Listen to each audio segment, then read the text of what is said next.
స్వగాలంకృతికి స్వాగతం. మా చిన్నప్పటి రోజుల్లో మేమే మా క్లాస్ హోంవర్క్ చేసుకునేవాళ్ళం. కొంచెం పెద్ద తరగతికి వచ్చాక ఏదైనా కాకపోతే ఎక్కువగా మా తాతయ్యనే అడిగేవాళ్ళం.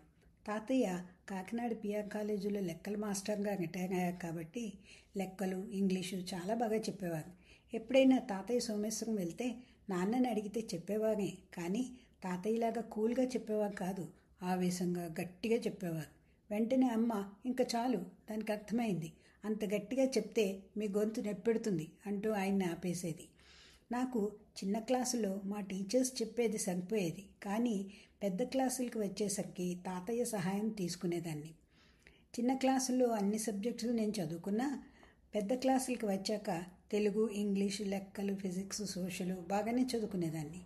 కానీ ఇంకా ఇంగ్లీషు, ఫిజిక్స్, లెక్కలైతే ఎలాంటి డౌట్ వచ్చినా మా తాతయ్య ఇట్టే చెప్పేసేవారు. ఇంకా నాకు ఎక్కువగా భయం కలిగించేవి రెండే. అవేంటంటే హిందీ, బయాలజీ. బయాలజీ అంటే బొమ్మలు వేయాలి, అది నాకు గండమే. ఎంత నేర్చుకున్నా ఏవో చిన్న చిన్న బొమ్మలు వేసినా పెద్ద పెద్దవన్నీ నాకు గండమే. మరి ఇంకాట్లో వేయడానికి ఏడుస్తూ కూర్చునేదాన్ని. కాసేపటికి అలాగే పడుకునేదాన్ని. మర్నాడు పొద్దున్న నేను పడుకుండిపోతే నన్ను ఎవ్వరం లేపలేదు, ఇప్పుడు స్కూల్కి ఎలా వెళ్ళాలి అంటూ మళ్ళీ ఏడుపు మొదలెట్టేదాన్ని. అప్పుడు నాన్న, చిన్నక్క నిన్న రాత్రి ఇంకార్డులో బొమ్మలు వేసిందమ్మా, ఒకసారి చూసుకో అనేవారు. గబగబా రికార్డు చూసుకుని హిహిహే అంటూ నవ్వేసి చిన్నక్కకి థ్యాంక్స్ చెప్పి స్కూల్కి వెళ్ళడానికి రెడీ అయ్యేదాన్ని. ఇంకా పరీక్షలో అయితే ఏదో నాకు వచ్చినట్లు ఎలాగో ఒకలాగా వేసేసేదాన్ని. 12వ తరగతిలో షాడేలో మా బయాలజీ టీచర్ సుశీల గారు చాలా బాగా చెప్పేవారు.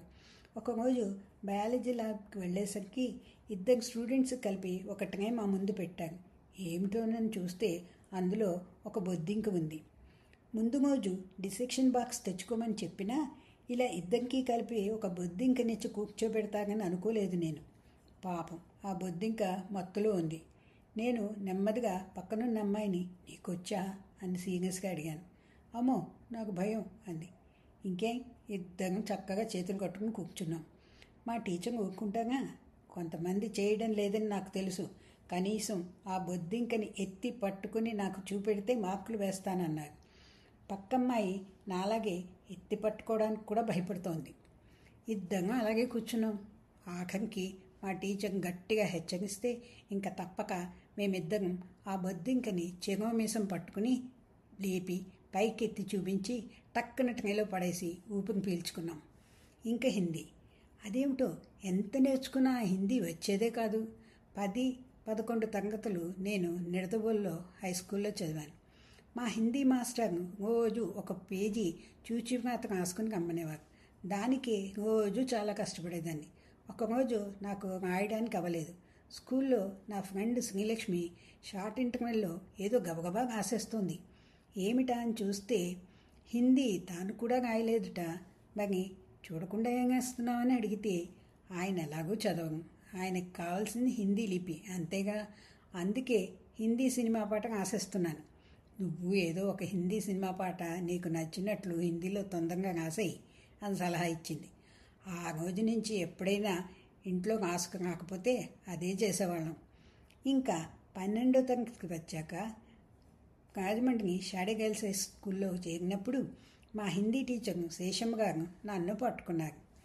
12వ తరగతి అంటే మరి పబ్లిక్ పరీక్ష రాయాలిగా, అందుకని ఆ పరీక్షలో మాకు 100కి 25 మార్కులు వస్తే పాస్. కానీ నాకు అవి కూడా రావే. మరి ఎలాగా? శేషమ్మ గారు, భారతి ఒకటి బాగా గుర్తుపెట్టుకో, నువ్వు అన్నీ పాస్ అయినా హిందీలో పోతే మళ్ళీ అన్నీ రాయాల్సిందే అంటూ నన్ను బెదిరించేవారు. ఇంతకీ మా హిందీ పుస్తకంలో ఏముండేదో తెలుసా? ప్రతి పేజీలో ఒకవైపు ఒక బొమ్మ ఉండేది.